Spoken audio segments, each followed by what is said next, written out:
Good evening, everyone, and welcome. We are so excited that so many of you could join us today for A Good Apology. I'm Alex Elliott, the Senior Manager of Events and Engagement for the Public Programs Department of California Institute of Integral Studies, a nonprofit university in San Francisco.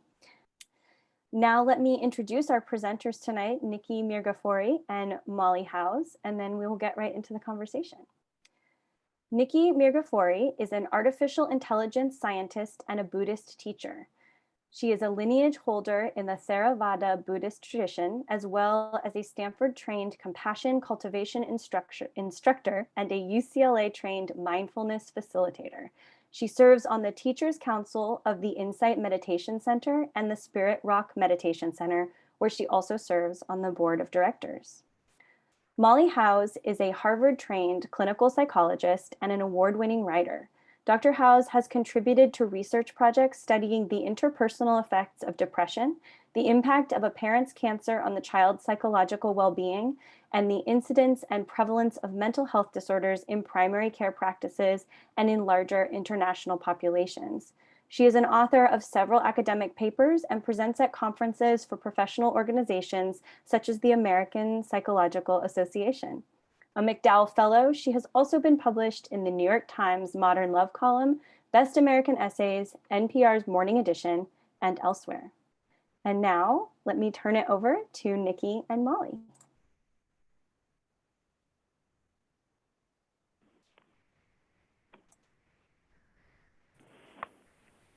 Thank you, Alex. Thank you for the introduction. It's wonderful to be together tonight, Molly, and I'm so looking forward to this conversation. Welcome. I'm glad to be here with you, Nikki. So let's have some fun, and I'm so personally looking forward to learning from you tonight. The book that I've been reading this past week, A Good Apology, is a really important book, not just for individuals, but for our society at this time, as it will become clear through our conversation. So thank you for writing it, and thank you for making yourself available for this conversation tonight. So let me start by asking you, I'd love to know what drew you to the topic of apologies. Thank you. That's a great question. I think it's because in my work with people, I still see a lot of hurt that isn't healed, that could be healed. So it's unnecessary pain, and that leads to the loss of relationships and all kinds of other problems and disappointments. And it seems wasteful. You know, we lose connections that we could keep. So I'm interested in repair.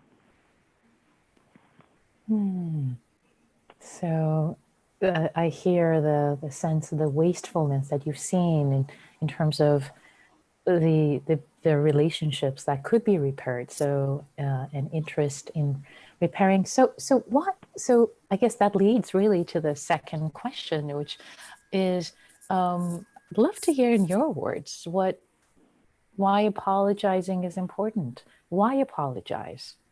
Right. It's a very powerful thing for something so small. The first thing it does is heal the person who's been hurt, right? It's about addressing harm that someone else has experienced. But aside from that, it helps the relationship enormously. After a good apology, people feel closer to each other, they communicate better, they understand each other better, and they feel differently about their relationship. There's a kind of relationship esteem boost where now I know that my relationship can handle something hard and come out on the other side, so I'm less afraid of what might come up next. And that's a real strengthening of a relationship. For the person who makes the apology, there are also great benefits. You know, when you face something that you've done wrong or some harm that you've caused, you feel better. It's an unburdening of an unhappy weight. And there's some science that you actually feel that you experience more oxytocin in your system. You can't identify it as oxytocin, but there is more, and that is a substance that goes along with attachment. So it promotes your connection to your relationship and makes you feel better. Morally, you might feel better too, but you definitely feel better in terms of your relationship. And we need relationships. We need them for our health and happiness and longevity. So I'm hearing one importance of apologizing is not just to the relationship itself, but really to the person who apologizes. So it serves as the motivation because there's advantages for actually the unburdening, feeling better for having made a repair. So it feels like the conflict, the unresolved conflict sits in one's heart perhaps as a dead weight. So that resolution I'm hearing you say is a sense of release, relief, Right. weight that has been carried. Right, and it's not only that the hurt person carries a weight, which we know and recognize, but also the harmer or the hurter does, if he or she's aware of it. Yeah. Very interesting that you're pointing that out. So basically, both people are carrying a weight, different amounts of weights, perhaps given both what kind of harm has been done and their awareness of it, how aware and mindful of are their interactions, the emotional weight,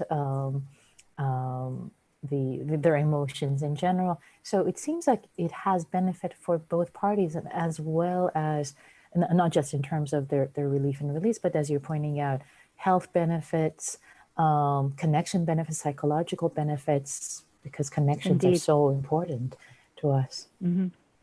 Indeed, everybody wins.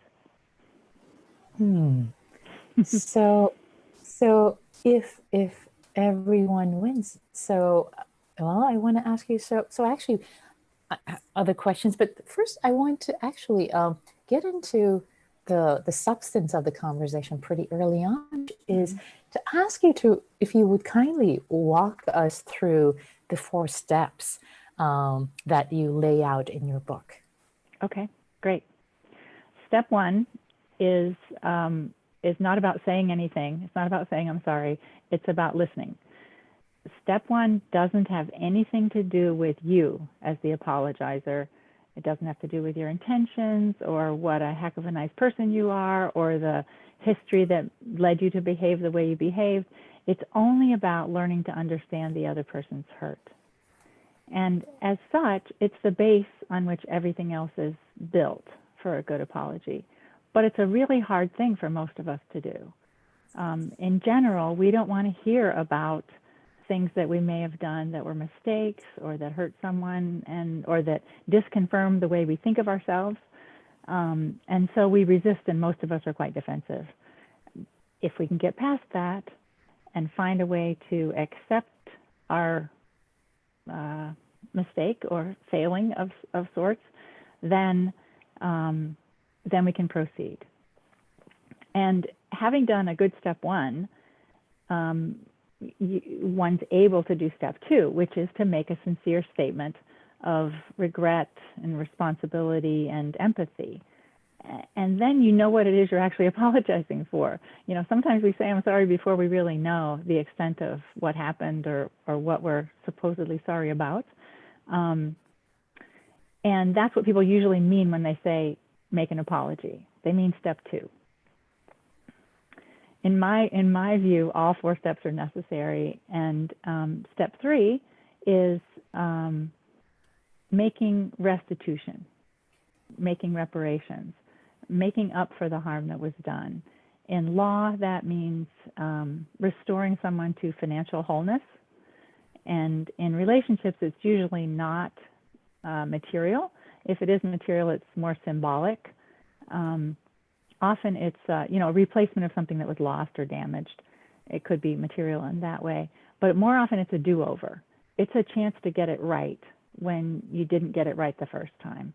And that seems really corny to people at first because it's, awkward and, deliberate, and but it's actually remarkably powerful, and people tell lovely stories about those things working out for them. Step 4 is making sure that the hurt doesn't ever recur. It's setting up systems or changing the circumstances that produced the first hurt so that it won't happen again. And that's the thing that people often forget, right? So then you say, well, they said they were sorry, but then they did the same thing again. And in my view, they didn't complete the first apology, or they wouldn't have done it again, because you must not, right? If at all possible. So it's a pretty big process. And maybe I should have called it making amends, because it's substantial. So it would be wonderful if you would share with us an example, either from your own life or from one of the examples in your book that you talk about to illustrate how the 4 steps kind of work, really. That would be lovely. Well, I can tell you a story from my life that is in the book about the beginning of an apology, and it illustrates how hard it is. My sibling told me that he had avoided me for a while because of something that he said I did that hurt him, and I was of the opinion that he was wrong, that I had not done that thing, and therefore he didn't have any right to be mad at me or hurt by me, I guess. And so I reacted very defensively and, got off the phone quickly. And then there followed a series of text messages back and forth, which were not pleasant. And it went on like that for a while. And here I was in the middle of writing a book about how to make an apology, but I was feeling very defensive and, counter-accusing. And it took me a while, but I decided I was going to try to do step 1, even though it did not sit well with me. And so I called him back and took responsibility for what I thought I could take responsibility for, which was my reaction in the conversation. And said I reacted very badly, and so I didn't really get to hear about what you were trying to tell me about. And I want to know. So would you please, would you be willing to try again to tell me about the effect that what you think I did had on you? And it was, I had to slip in the what you think I did. But I think that probably was a little bit ungracious of me. And he was very willing to tell me, and about how hard a time it had been, and for the whole family, it was a complicated family situation, and I was able to hear that. And of course, what happened for me is what happens for almost everybody, which is when I hear about the pain of someone I care about, I soften, right? Because that touches me. I care about that. I feel it, and so then I also ask, what was it that made you think I did that thing? And he told me, and I could kind of see what he was talking about, although it still wasn't accurate, and tried to find a way that I could express regret for the edge of what I did that hit him in the wrong way, and I meant it. That was a real regret.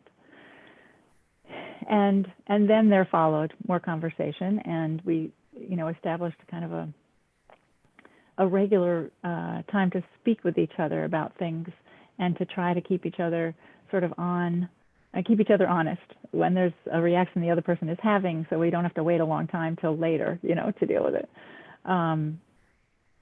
So it was a good process by the end, but I was not good at it at all in the beginning. It was very hard. for sharing that story, that story from your own life, that examples, and it sounds like the step one might be the hardest. So is that true, or what step would you say is the hardest one? I think step one is the hardest. It's hard because it requires it's not impossible, but it requires a shift in perspective. It requires a decision, usually, to shift from my perspective to the other person's.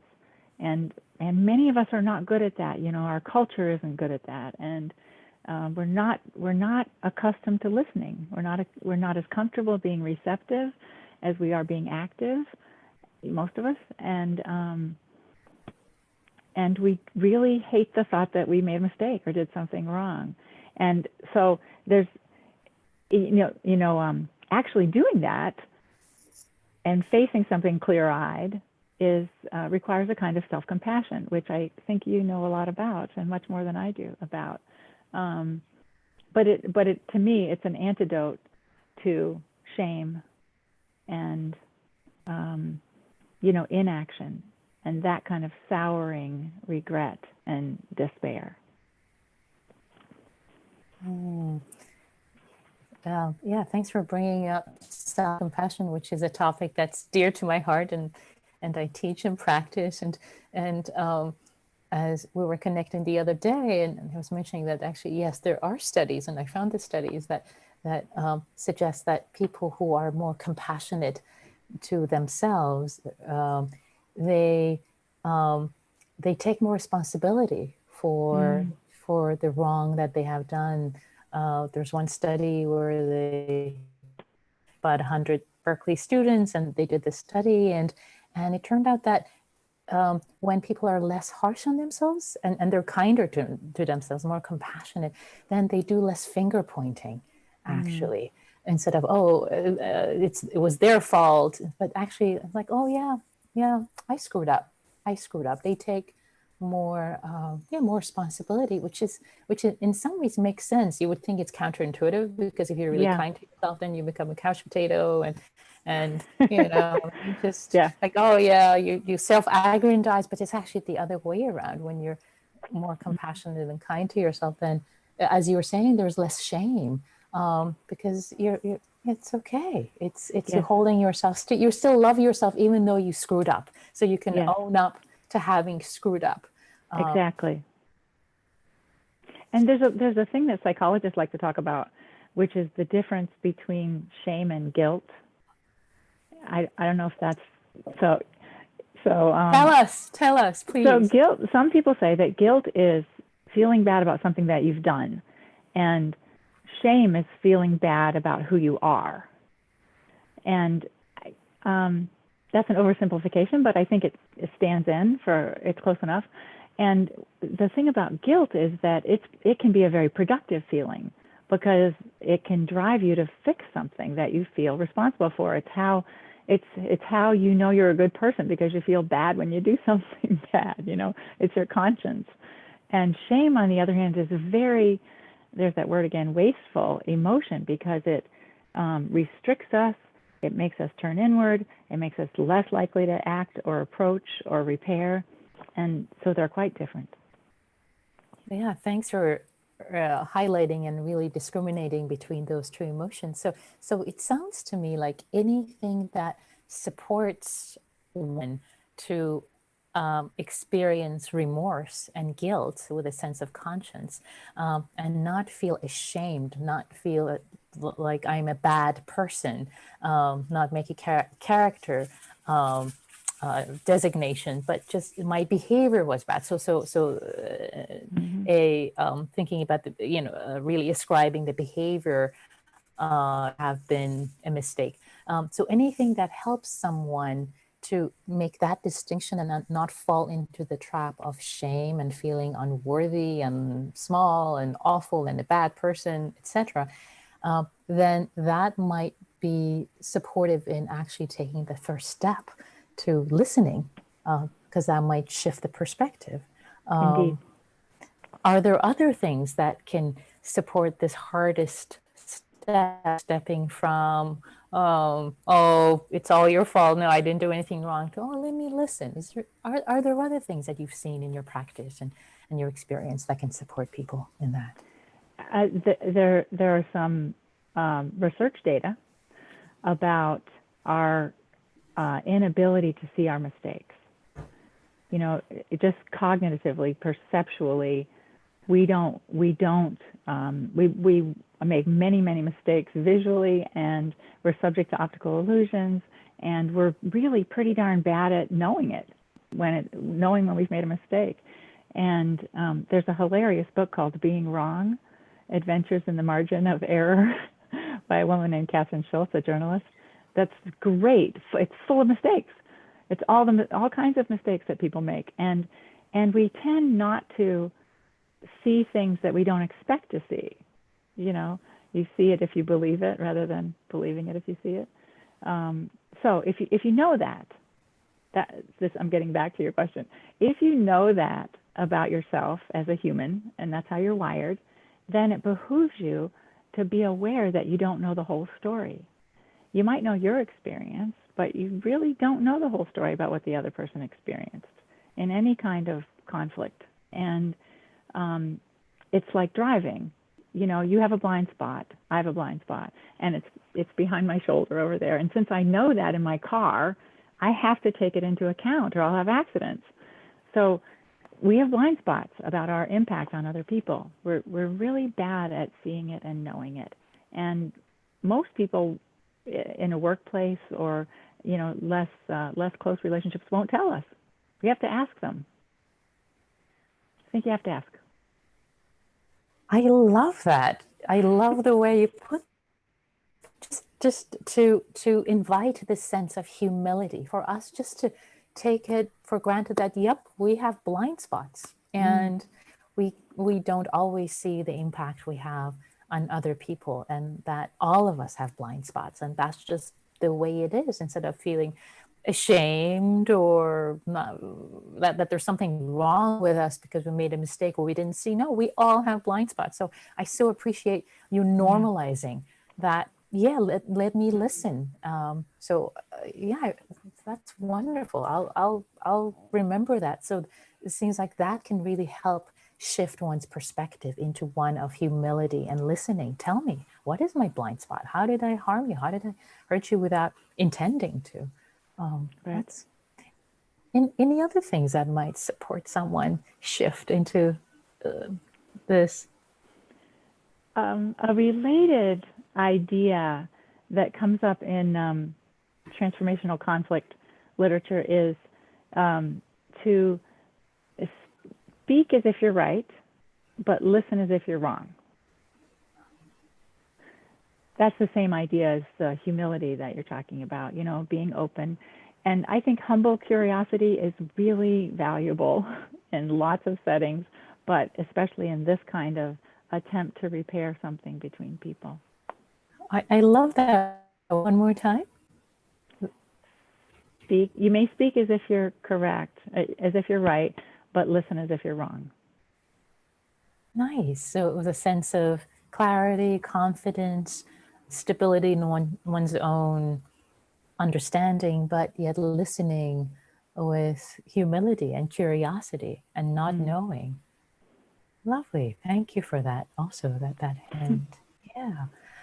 So it seems like if we really listen, as you were pointing out, if we really do the first step of listening and things that would support one is, as we discussed, one is self-compassion, to not think that one, to hold oneself with kindness and compassion, and also to distinguish between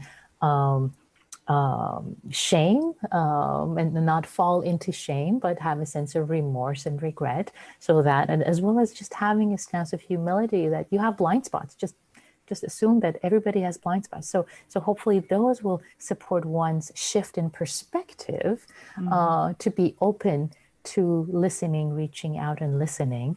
And as you were pointing out in the beautiful example that you shared with you and your brother while writing the book, listening to someone that you care about, even if you don't care about them, but it's another human being who, just like you, wants to be happy and doing their best, someone who feels hurt, then it sounds like naturally your heart will be open to an apology that would be sincere and meaningful.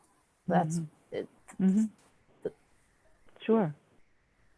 Are there ways perhaps to support the second step? Any nuances in the second step that people should keep in mind? Well, there are lots of ways to do it badly, and I have a list of them in the book. One of them is to say, "I'm sorry, but," because whatever you say after the "but" negates the "I'm sorry." It takes away from the open-hearted regret and responsibility, and it could be, you could say things in a passive voice. "I'm sorry about how that was done to you," or vaguely, I'm sorry about the things that happened," or "I'm sorry that you feel that I did that."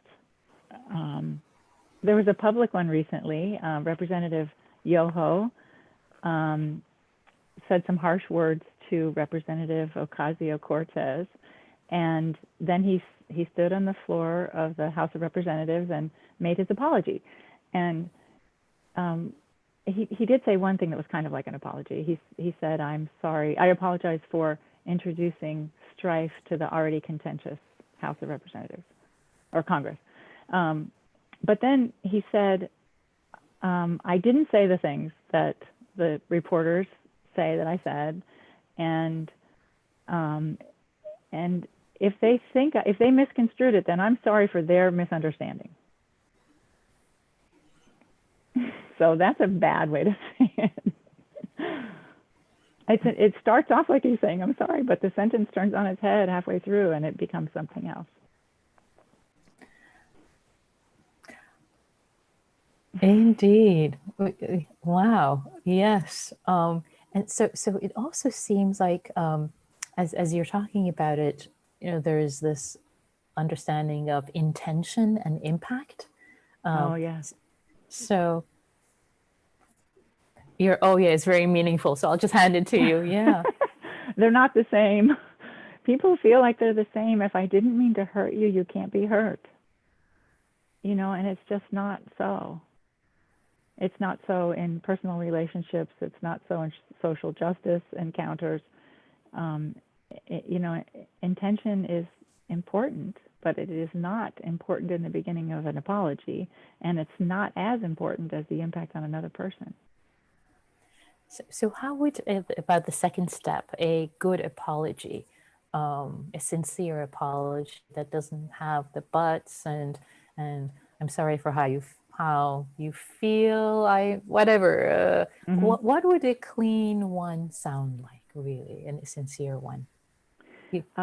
Well, I give scripts in the book. After each step, a chapter about a step, there's a box with scripts. But of course, if it's a sincere statement, then it doesn't it doesn't really match a script that I wrote, But you could say something like, I now see that what I did hurt you, and I am so sorry I hurt you. It breaks my heart. I wish I hadn't. It's different than saying, "I'm sorry you were hurt." Right? It's really different. Yeah, it's simple and it goes straight to the heart. Yeah, thank you for that. While we're on the steps, I want to ask you about the third one, nuances of making restoration.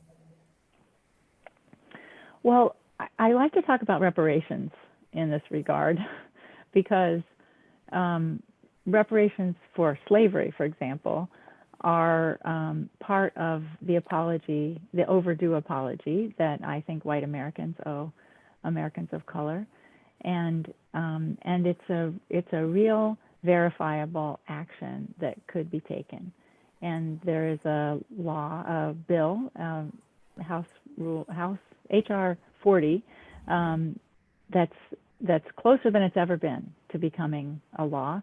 And it would be it just proposes studying the effectiveness and what steps would be necessary to make good reparations. So there's something that people can support if they want to take an action toward reparations in that direction. I have a friend who likes to tell the story about the time they forgot her husband's birthday, and he came home all grumpy and out of sorts, and she was kind of irritated by him. She didn't know why he was so grumpy, and she didn't realize until the next day that it had been his birthday, and everybody had forgotten it, the whole family. So then a few days later, they started a week of dad days, and every single day they made his favorite food, and everybody got him a little present and did little goofy celebration things, and he says it's his favorite birthday. So sometimes when you make up for something, it actually gets better than it would have been the first time. It's not like you wish you'd made a mistake, but fixing it well can be, a delight for the other person and for you. It can be a really nice experience that's shared of recreating something good. That sounds lovely. I love this idea that actually a really skillful and heartfelt repair can actually even be better for a relationship than had it been not done at all. The hurt had never happened at all. For making reparations, restoration, would it be helpful to also ask the other person, or would it be considered emotional labor to ask them, or what do you recommend in that case? It's a good question. Yeah, I think it's often possible to do it collaboratively. Partly because the other person knows what might make it up for them. And it might not be your first thought. You might be wrong at first. So I think it's good to check at least. But I do think it's not fair to make them have to figure it out if you could, as you suggest, unfair emotional labor. Not only were you hurt, but now you have to figure out how to fix it too. Yeah. So collaboratively, that sounds good. So with the fourth step, making sure that it doesn't happen again, I'd love to hear more about that in different contexts. Well, let's say there's a couple in the book where one of the partners made the other one late to his aunt's retirement occasion, and he was going to give a toast, and he was too late to do it, and he was very disappointed. And for a while they talked about it. As the first partner said he was sorry, and but it didn't go away. The hurt was still there, and so when they finally talked about it and figured out about restitution, the one who had made his partner late came up with some really lovely suggestions about how to make up for this event for the aunt, how to cook her. Maybe they could cook her favorite foods, or they could get this special room in her favorite restaurant, and he could still deliver his toast, or some other possibilities of do-overs. But then for step 4, they talked about syncing their calendars in a different way and making sure that this habit of being late and making the other person late wouldn't have such a big impact on his beloved. It was a problem. It was a recurring problem, and they set up a system of how many times his partner was allowed to remind him. Because if you reminded him too many times, then it's nagging, and nagging isn't effective, right? It goes the wrong direction. So they set up some administrative systems to prevent it from happening again, because good intentions are not enough. Hardly ever are they enough. They're really good, but they're not enough to make habit change for most people about most things. I appreciate that. So it's about changing systems, actually, so that something doesn't happen again. Nice. And I also realized that the word that you had used earlier was restitution. And I think as you were speaking, I wrote it down so quickly, so I had restoration, but it was actually restitution you were talking about, not restoration. But we also talk about restorative justice, which is sort of a restoration. And so I can see that may have overlapped. The two words kind of Yeah, into one yeah. for me. Yeah, nice. So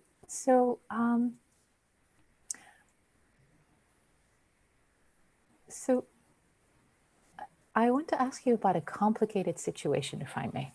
Okay. Since we're talking about, it's already, so let's talk about, so how about, let's say, person A did something unintentionally to hurt person B, and person B felt really hurt, and they reacted so negatively and so badly that they actually hurt person A far more than person A had ever hurt person B.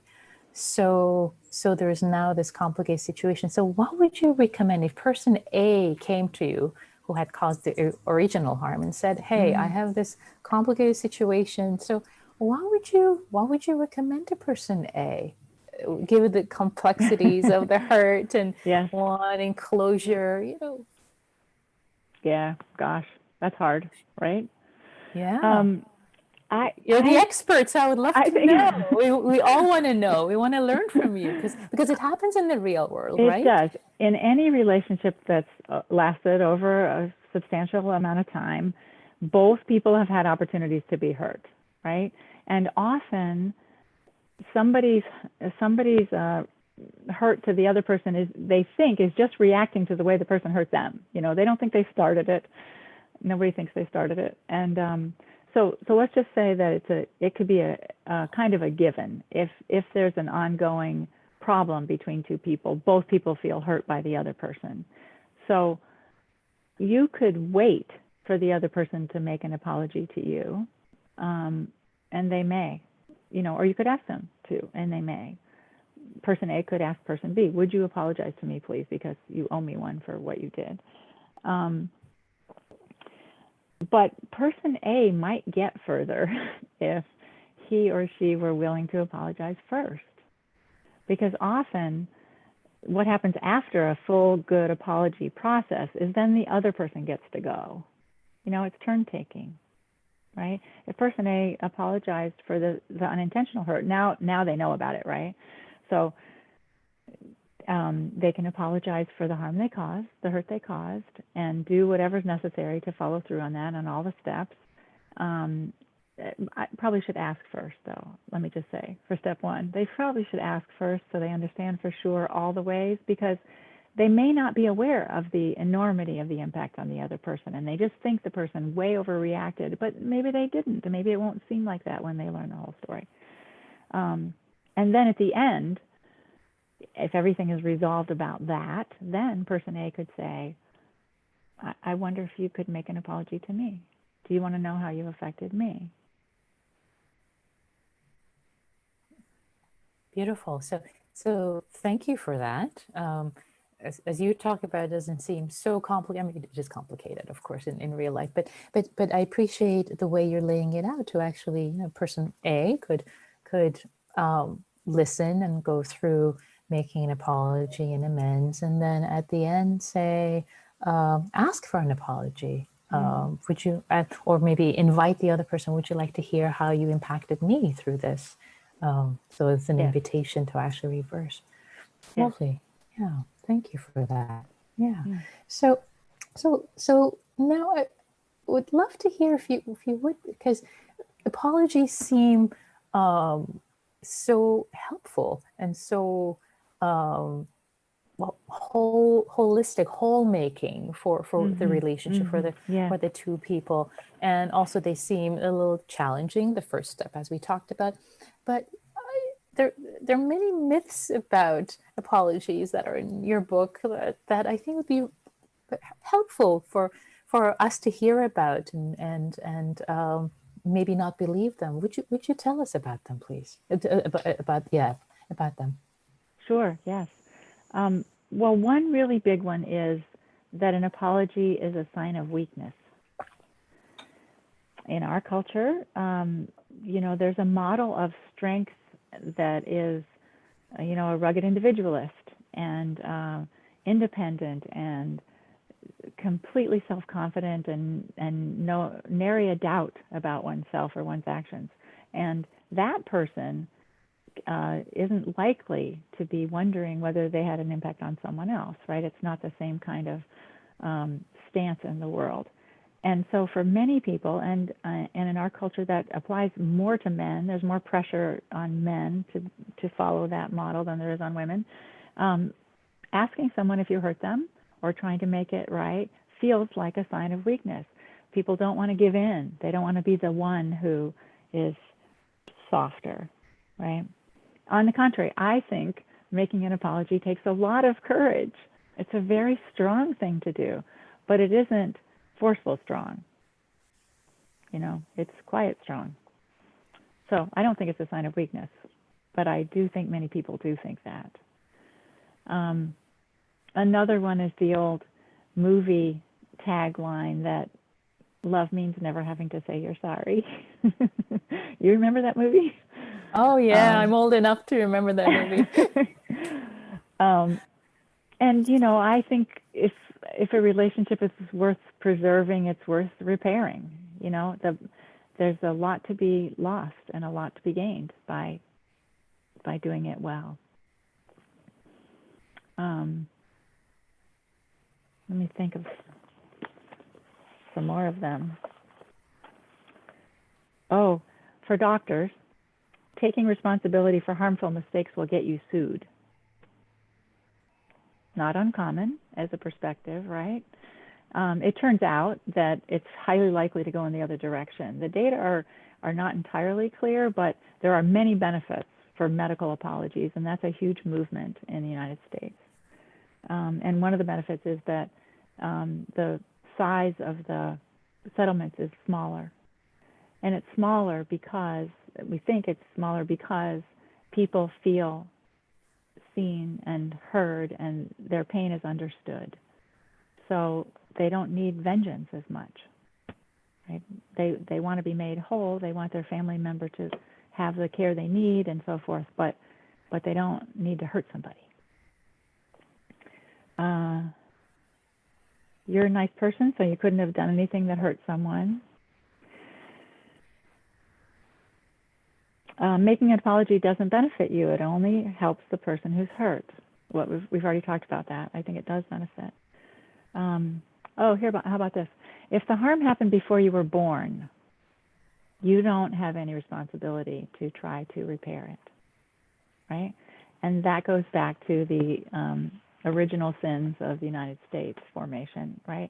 And from where I sit, benefiting from an unfair system is as good a reason to take responsibility for making a change as having caused it. So, you know, I think white people benefit a lot from those, from that historical legacy and ongoing unfairness.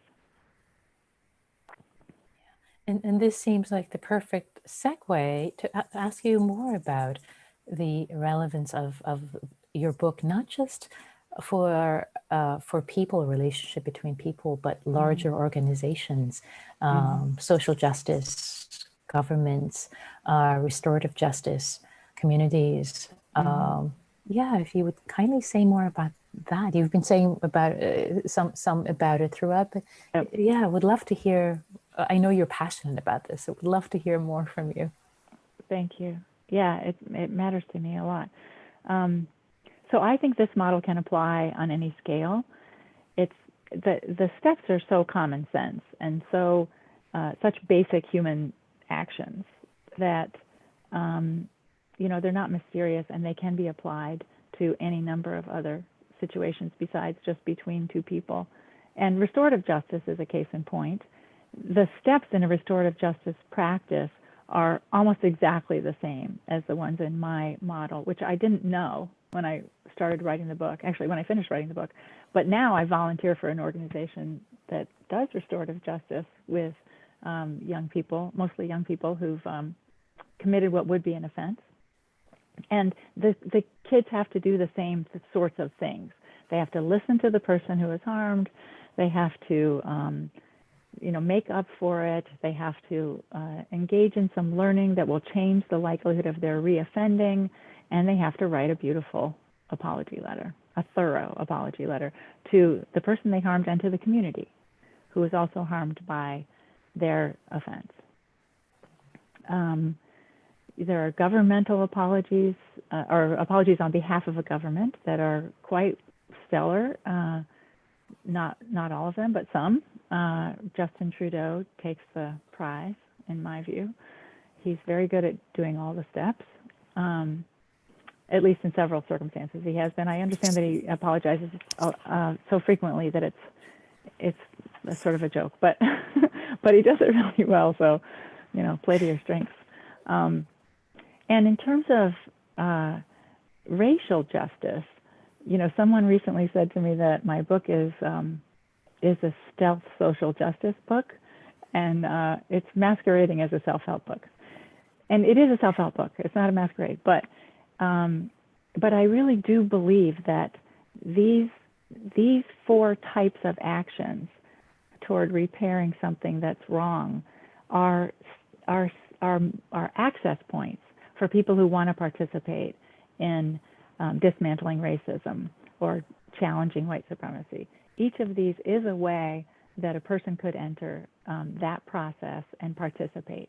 And it's hard for people to know where to go, what to do. And I think these steps could really help because they're clear. And nobody can do all of them at once, right? But they are all necessary. So play to your strengths there too, right? There are people who can do some parts of this better than other parts, and all of it is needed.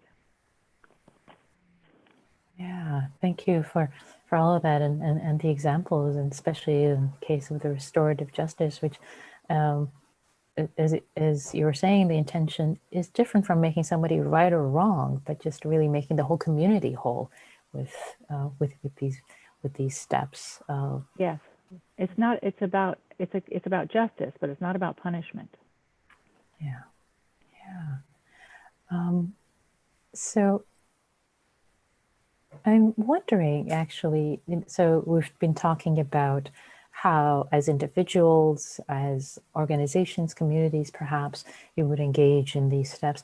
How would we teach others? How would we teach children, for example, to apologize? Yeah, I talk a lot about parenting, but I always say first that it's the hardest job ever, and whenever I give recommendations, it's not because I did it right. Nobody does it all right, and I do have some ideas, some suggestions. One is to refrain from that model of telling a child to go say I'm sorry, and especially before the child knows what the words even mean. We're teaching them to parrot things as if they're magic words. We're teaching them to say things they don't mean, basically.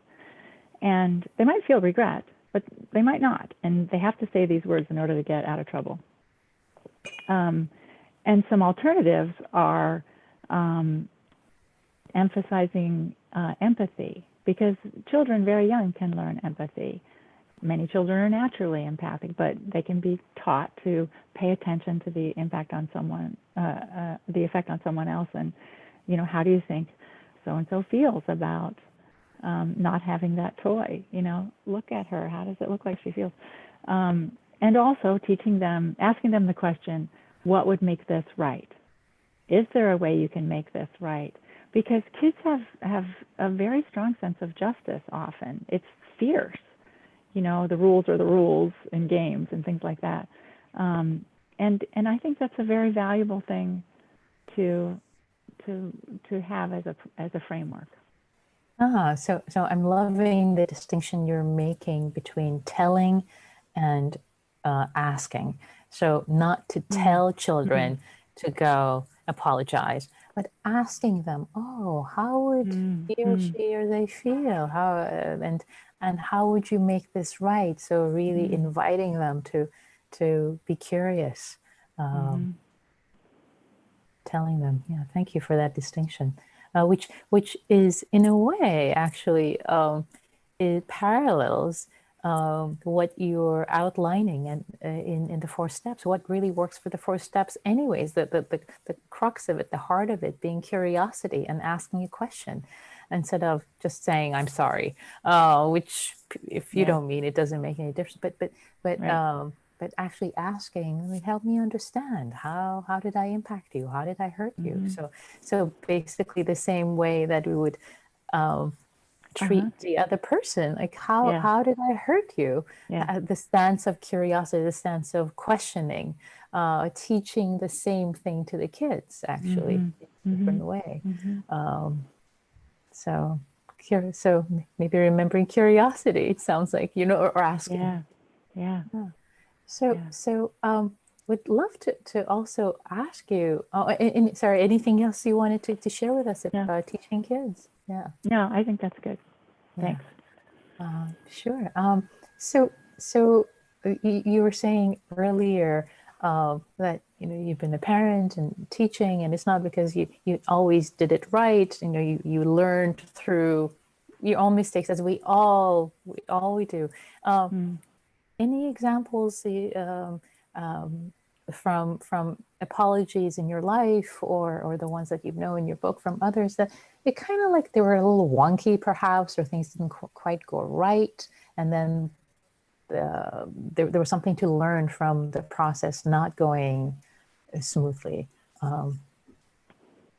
Right. There's a couple in the book who encounter a rough spot, and one of them is communicating with an old boyfriend in a way that is inappropriate, and she feels terrible right away. She doesn't know why she did it. She thinks it's terrible, and he thinks it's terrible too, and so that's a big crisis. And she apologizes in those I'm sorry ways, and feels so bad, and had to learn to step back and listen to him and give his feelings more room, so that he could take the time he needed to be mad and to tell her again, how much he was hurt, and it took a long time. It took a long time of waiting, and that was a great example of her having to develop, a more solid sense of herself, of discovering why she had done that, in psychotherapy, as it happened. It needn't have been, but it was, and also she began to practice mindfulness and to establish more balance for herself, so that she could wait long enough. And it was hard. It was really hard for her to wait long enough. It took a while, and I encouraged her to give him all the time he needed. And he thought they would end up back together, but he didn't know when or how. So there was a lot of first sort of noise and emotion that was crowding him from her, because she felt so bad about it. And she had to handle that more on her own. That was a good correction. Thank you for that. I hear in that example of learning to give the other person space to feel their emotions, and not try to direct it or crowd by apologizing and just making it okay and making it right. Or by demanding forgiveness. So it's always an invitation for a conversation. It's not a demand for anything, much less forgiveness. Yeah.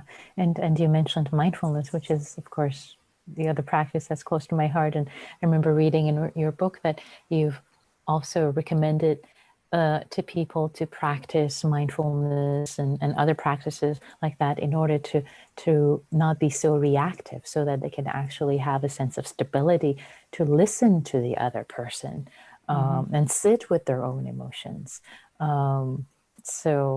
Exactly. Yeah, I'm curious what you've observed, what you've seen, and in terms of this practice and other practices that have really been supportive, especially in the first step that is the challenging one.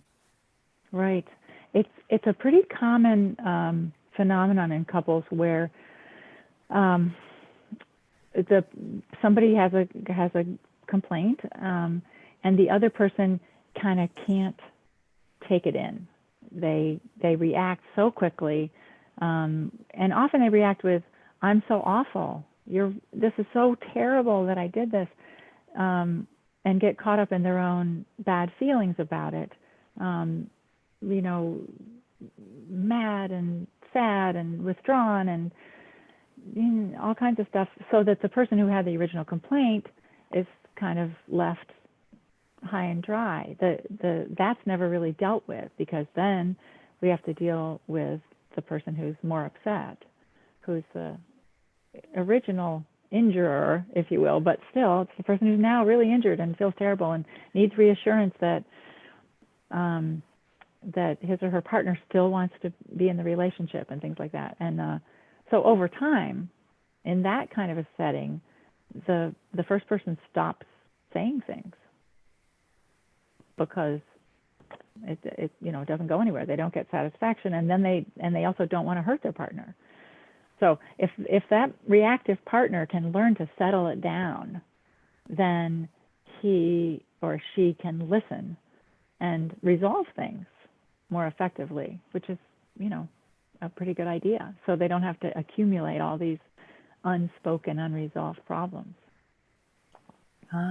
So I'm hearing that the ability to actually be settled and non-reactive, to listen, allows for things to be resolved instead of them being accumulated in the relationship, and for the person who might who's been injured, and not to speak at all, to just stop speaking up about what the problems are, and they start accumulating, and people can grow apart.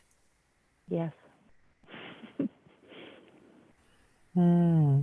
But it's so interesting to get a sense of all the links, how they connect. So since we still have time, I wanted to ask you, there are some areas that you're saying, you point out that where making an apology may not be appropriate, and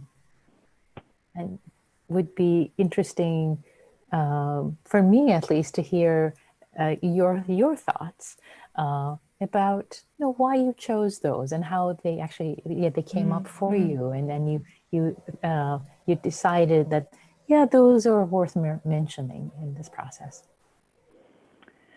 If the other person has asked you not to speak to them anymore, you know, if the relationship is ended, and you've, whether or not you've agreed, but if you've been asked not to speak to them again, you really must honor that. And your discomfort about something isn't fair grounds for overriding their need and request. Another big example is, if you don't mean it, don't do it. People have asked me, should I apologize if I don't mean it? I don't think so. I think it's an exercise in confusion for both parties.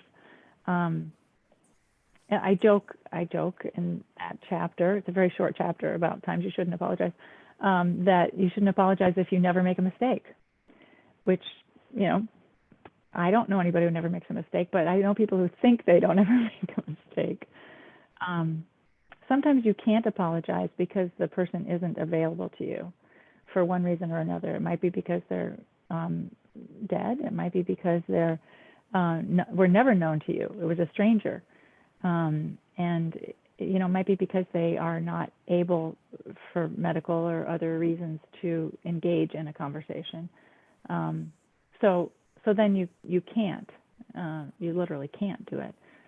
There are some other things you can still do. There are some rituals, and you can do some vicarious restitution making also. So I think there are some things you can do. You can take steps to prevent yourself from ever making this mistake again. So sort of as if you were doing it on behalf of that person, even though you can't talk to that person about it. So the ritualistic aspect of it being very important. Yeah, thank you for pointing that out. So Molly, what most important take-home message, that if there's one thing you'd like people to remember from this conversation? I would like people to remember that when things have gone wrong between you and someone else, that doesn't have to be the end of the story. we accept that as the end too easily, and there may be a repair you can make, and it's almost never too late. Thank you. Pith and powerful. And I have one last question for you. Okay. I would love to ask you, did writing this book affect you, impact you? And if so, how did writing this book change you? And there's a lovely section at the end of the book that I would like to invite you to please read it for us, if you would. Well, I could not have written this at the beginning, so it sort of shows how I've changed. This whole process became much more personal and deep for me, and more of a commitment than it had been when I started. Okay, this is the conclusion. I'm not going to read the whole thing. You can make things right. Thank you for spending time with me. Together, we've walked through stories of people struggling and stumbling, and mostly finding their ways to greater integrity and more loving connections. I hope you've thought about your own relationships and the apologies that might heal breaches for you. I hope you remember the change in mindset that allows you to listen deeply to someone whose perspective is different from yours. The lessons in this book are old-fashioned and timeless. Listen with an open mind, take responsibility for your actions, speak with empathy, and make things right with other people. As such, they are potential targets for mockery, particularly in a postmodern age that devalues sincerity and prizes ironic detachment. I have no defense against the claim of uncoolness. I'm going for something deeper, because there is nothing like an apology, nothing so vast in its impact, and yet so personal in its execution, so powerful and so small. Like others before me, I've probably written the book I needed to read. I'm not a particularly harmful person, nor have I led a painless, charmed life. Nonetheless, at this relatively seasoned stage of life, my own regrets seem to outnumber my grudges. After the years I've spent on this topic, what I'm left with is a tender call to arms, by which I don't mean weapons, but I do mean fierceness. My personal commitment to live the way I've described in this book is daunting, but seems crucially important. I imagine a world where we all seek common ground and common purpose more than we seek dominance and being right. I imagine taking the heavy stones of shame and resentment from our pockets and stepping more lightly toward one another. I imagine holding myself and my loved ones accountable in a more compassionate way.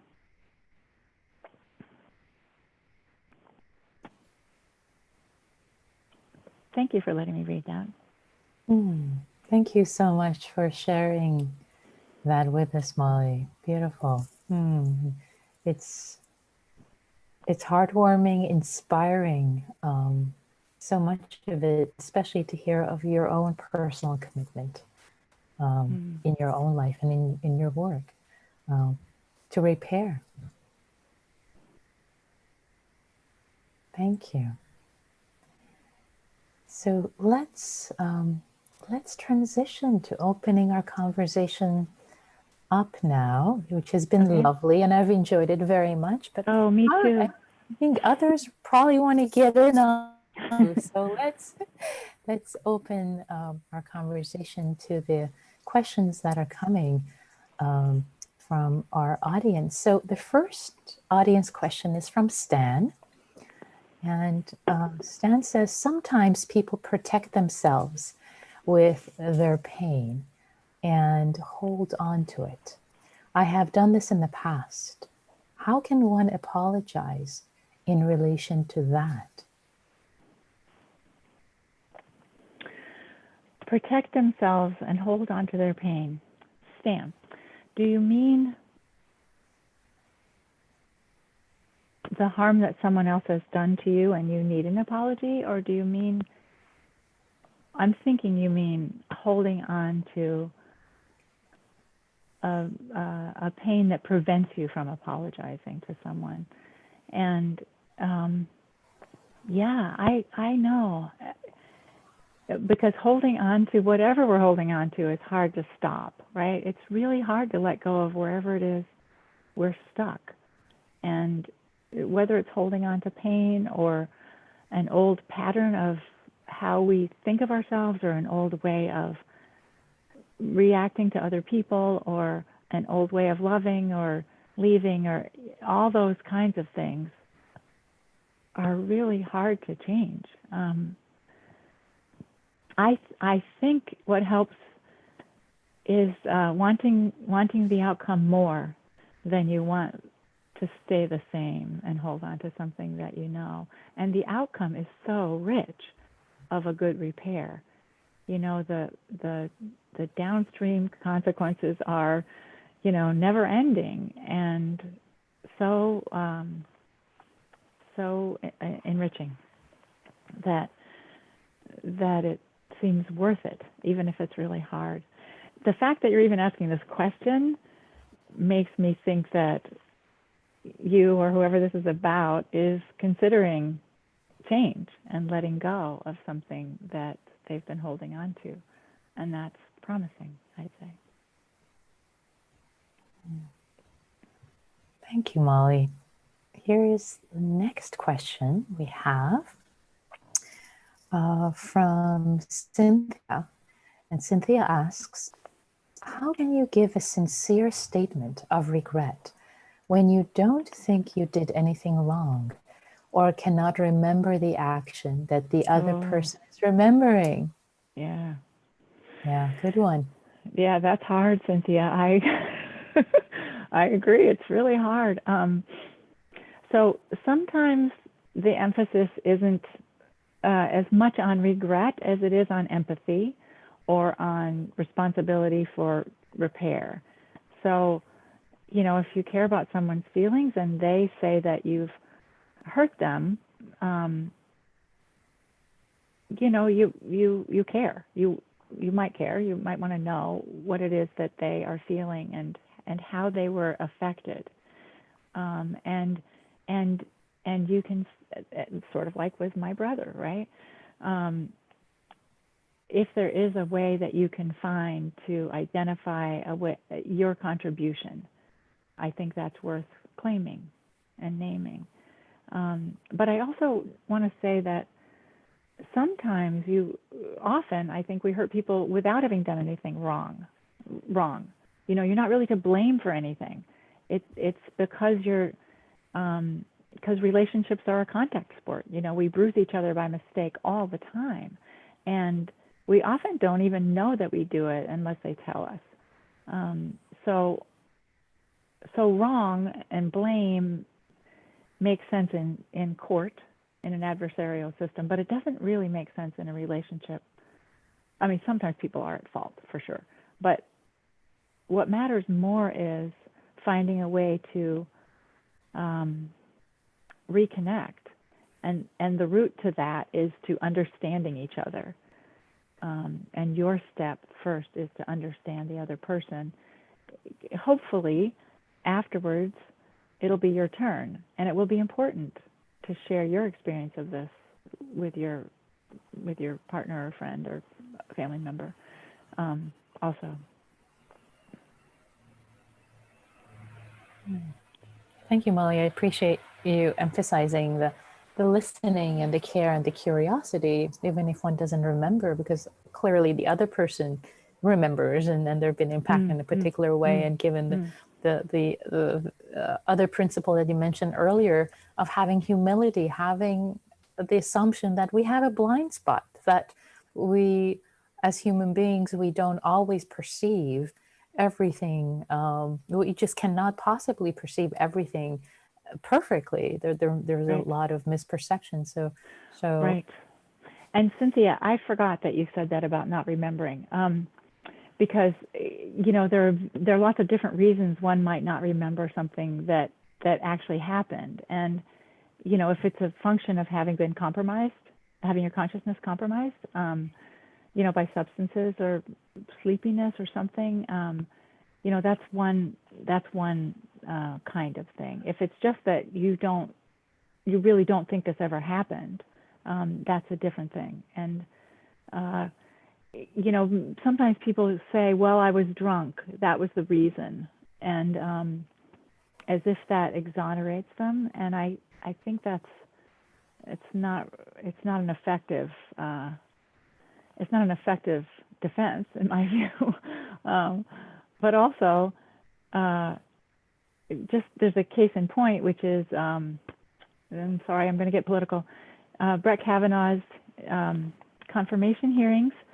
I wrote a column in a news publication that suggested that there was another way he could handle Christine Blasey Ford's accusations, and he may have said instead, I don't remember ever hurting you, but when I was young, I was frequently inebriated, and I frequently did foolish and outrageous and sometimes rough things, and if I hurt you, I am so incredibly sorry. I'm sorry for anybody who's been hurt like this, and I want to try to make this not happen to anybody else. If he had said that, many of us would feel differently about him. That's more responsible, even if he doesn't remember it. Oh, thank you, Molly. Hearing that feels so much better compared to what we actually heard. I mean, that was so painful to hear. As a woman, especially, it was just so painful to hear. But you can take responsibility in a way without saying I did something wrong. Sometimes it can. Yeah, and as you're talking about memory and whether, we know that memory, there have been so many studies about memory not being perfect, and different people remember, even if there's no drugs or inebriation involved, still memories can be implanted, can change by suggestion, or they just change. Memory is so unreliable. So people might remember something very, very differently. And it doesn't mean that something didn't happen or that it happened, but it's perhaps the impact that you're pointing out is, and caring and having resolution in the relationship. Right, and if you've both thought about something over time and you've developed different stories about it, because that's what we do, and every time we remember something, it becomes part of that story, and the edges wear off, and the goal is to get together so that you can have the same story, even if it includes more than one perspective. It's going forward. You don't have to be making a truth and a narrative out of separate experiences. You want to make it shared. Shared narrative. Oh, that's an interesting concept that you just brought in also. So working towards a shared narrative and a shared perspective. And that's what you get going forward. Afterwards. Nice. Thank you. Well, let's move to the next question from Emlyn. Emlyn asks, can you talk about receiving a sincere apology? How do you open yourself when you feel very hurt, even if you believe the apology is sincere and the person feels regret? Yeah. Well, sometimes you're not ready. You're not ready to resolve it. You may be ready to hear about the other person's penitence or regret, but you're not ready to open yourself up to talk about your experience. You're too vulnerable or too raw or too hurt or too mad. And time can help. So I think it's your call when to do it, and if and whether to do it. And I encourage you to take your time. you may want to say, I can't do that yet. Try me again, after the pandemic. Try me again in a month. Please come back in a month, or I'll get back to you when I'm ready, or something, so that if the relationship matters to you, so that you've left a little bridge out there between the two of you that you can cross, or the other person can cross if you want to later, rather than having to close things off entirely. But it is your call. I think the person who's been hurt gets to say when they want to have the conversation. You may find yourself softening more if the other person is skilled at asking and listening and caring, as opposed to feeling ashamed or regretful and wanting to get it off their chest and wanting to make it go away. If you can engage in a true revealing of your pain, you may feel differently by the end. Yeah, thank you, Molly. And I also appreciate how you pointed out the keeping the bridge open. It's keeping the possibility alive, perhaps, even if one is not ready for it just yet. Yeah. So I have another question from Patrick. Patrick asks, how does an individual perform step 3 in making amends for a racial offense? Well, Patrick, do you mean an individual offense, or do you mean a cultural, systemic offense? Because they're different, right? If you want to contribute to the larger societal restitution and reparations, there are ways you can support that. HR 40.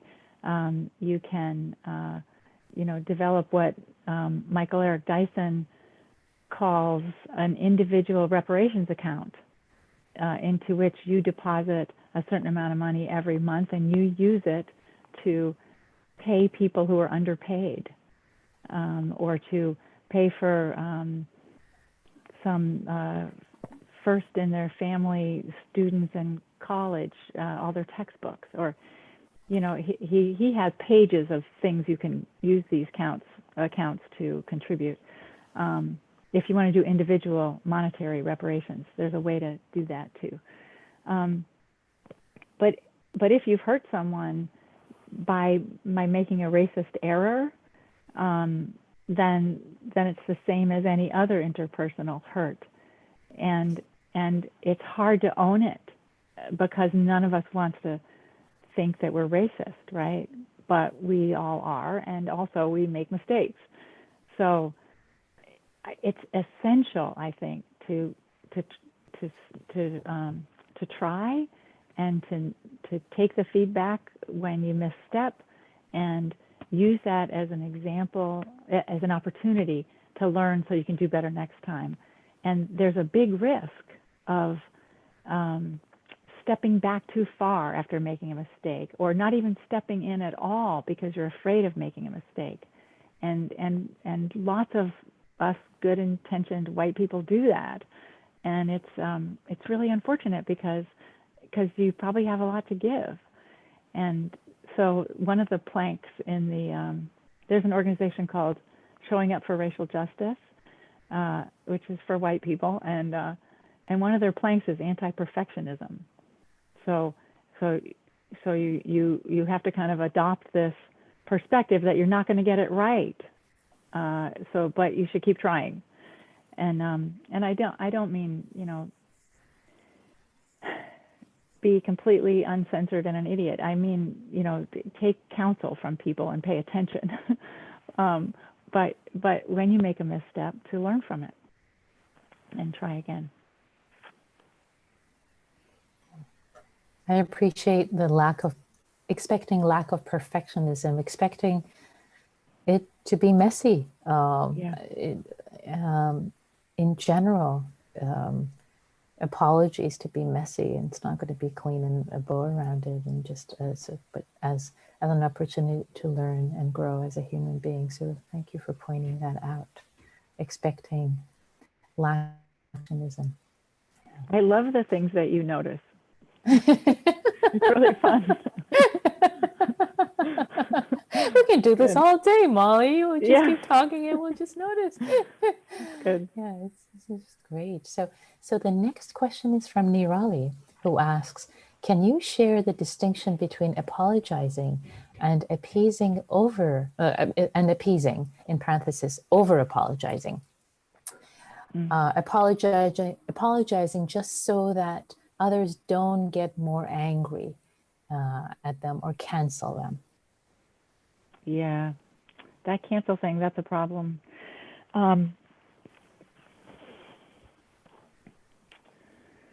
Yeah, Nirali, I think if you're in a relationship with someone and you're afraid of their anger, and so that you have to say, I'm sorry, just to make them not be mad anymore, that's a problem. And it's not a problem of apologies, right? It's a problem of intimidation or something, right?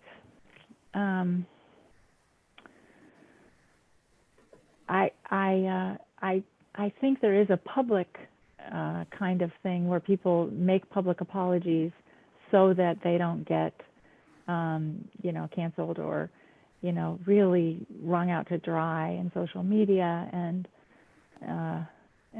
fall from grace and they can't record their music anymore or whatever. It is a problem. But a lot of those public apologies are grossly inadequate, and so if those people wanted to make a real apology, an effective apology, in order to avoid being canceled, that would be good. I think that would be effective and worthwhile. So I'm not sure which kind of situation you're asking about, and maybe it's somewhere in between. Maybe it's some workplace or community place or something where people have called you out for something, and you feel like you kind of got to fall on your sword to get out of it, and you use your own judgment about what the social rules are in the place where you are, and balance benefits and gains to yourself, of course, and you may say something insincere sometimes. If you do, you're certainly not the first person to do that, right? I think everybody does that to survive in their culture sometimes. But if it's in a real relationship, it sounds like it's at risk of becoming a habit of sort of putting yourself in a one down position, erasing yourself a little bit, and that might not be the best habit for you. It might not be the best for the other person in the relationship either, because it's not good for anybody to have a partial role like that, right? Like nobody should be aggrieved all the time. Nobody should be penitent all the time. And then there's another whole aspect of this, which is people who say I'm sorry all the time, and it's not anything about apologizing. It's just a little verbal tick. People apologize to the chair when they bump into it. It's not. It's a limitation in our language. I wish there was some other phrase we could use, because it doesn't mean I'm sorry. It means I'm harmless, or don't mind me, or something. And so I do think that's a habit that I'm trying to change that habit myself. I'm trying to say, instead of I'm sorry you waited, I made you wait while I went to the bathroom, I say thank you for waiting. I'm kind of sorry I inconvenienced them, but I'm more grateful. So I'm trying not to say I'm sorry for things that aren't really apologies. I don't know if that helps or not.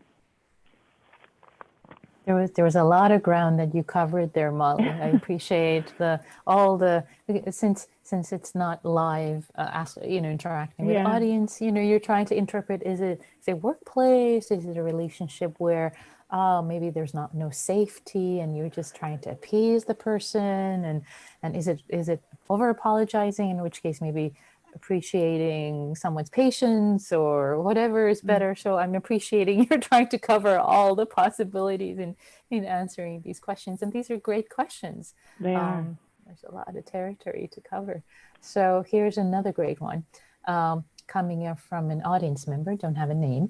How should we navigate systems that are set up to make you avoid apologizing? Like when you get in a car accident and you're never supposed to admit fault, according to the insurance company advice. Yeah. Well, yeah. So maybe this is a situation where you can express that other kind of sorry that's about empathy and not about blame or fault, right? It's because your humanity requires you to say something, right? And if you have caused harm to someone, even if you later are going to have to deal with your insurance company about it, you might really feel like you want to make something right with that other person, and that's a hard call. But I do know that in medicine, people, the old method was deny and defend, and it didn't work so very well. And the current move toward accountability and compassion is much more satisfying to doctors, medical personnel, and to patients and their families. And it does not lead, and taking responsibility for harm does not lead to more malpractice costs. So maybe those other systems will change too. I'm also not sure that anything someone says at the scene of an accident is really can be used against them that way. I personally have been apologized to at the scene of an accident, and the person later, resisted like crazy, or their lawyers did, taking responsibility for it. So I don't know. I'm sort of in favor of the human side of it, but I'm not. I wouldn't want to make any recommendations about your wallet.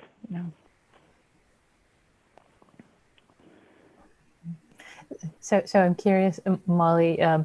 Earlier, when you were saying that what would be a model of something to say, either in the medical example or in this example, that you're saying it appeals to one's humanity, but may not be implicating? What may it sound like? You mean like in a car accident? Yeah. After a car accident? Yeah. So I guess, oh my God, are you hurt? At first, right?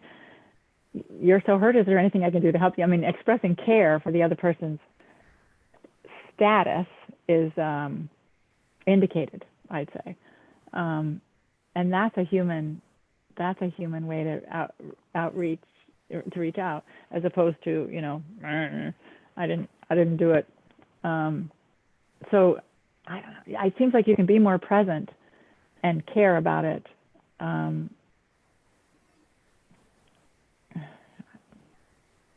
I don't know. There's the condolence, I'm sorry, which is another confusion, right? Mm-hmm. I'm sorry your leg got broken. I'm sorry you lost your job. Things that don't have anything to do with the person who's speaking, right? And that's a limitation of language too, right? That's not an apology, but it's a kindness. So maybe that's an expression about somebody else's harm, the harm to someone else. Mm-hmm. Yeah, I appreciate you talking about showing up with your humanity, with care, in whatever way possible. So however it might actually, this presence might actually show up linguistically, or perhaps taking a cue from that. Yeah. And we've come to our last question from Lawrence. Lawrence asks, is trust an essential prerequisite for apologizing? Or is trust something that potentially arises and gets cultivated through the steps of this process of engaging in making an apology? Chicken or the egg? Yeah, both. I'd say yeah, both. I mean, I think restoring trust is the primary goal. It's the primary outcome of a successful, effective apology. If trust has been broken in the harm, but often the harm isn't a challenge to trust. It's that trust isn't really at risk, so it doesn't always apply. But I think you do have to have a little bit of trust in something to begin a good apology, and it may be a trust in the relationship or in the other person, or maybe trust in yourself to be a responsible person who can handle this. Take responsibility for harm or mistakes.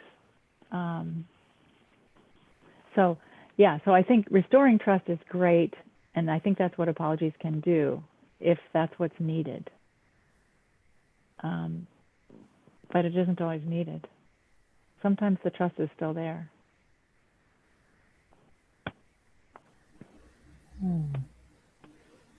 Appreciate that. So it can work either way. Sometimes the trust isn't needed. Sometimes it's already there. So it can be built. So it depends.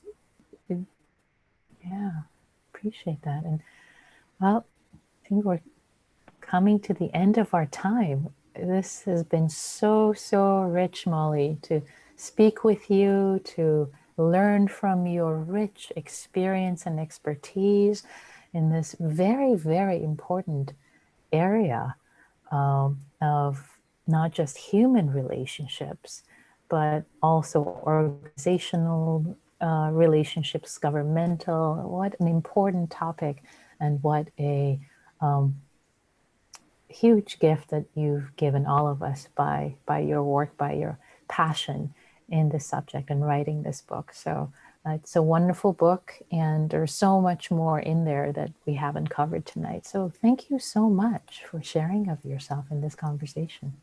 Thank you, Nikki. I loved your questions, and I loved the questions from the people who wrote in questions. They were really insightful and important questions, and it makes me really happy that we're talking about these things. And thank you, CIIS and Alex. Thank you, Nikki. Thank you, Molly. Yeah.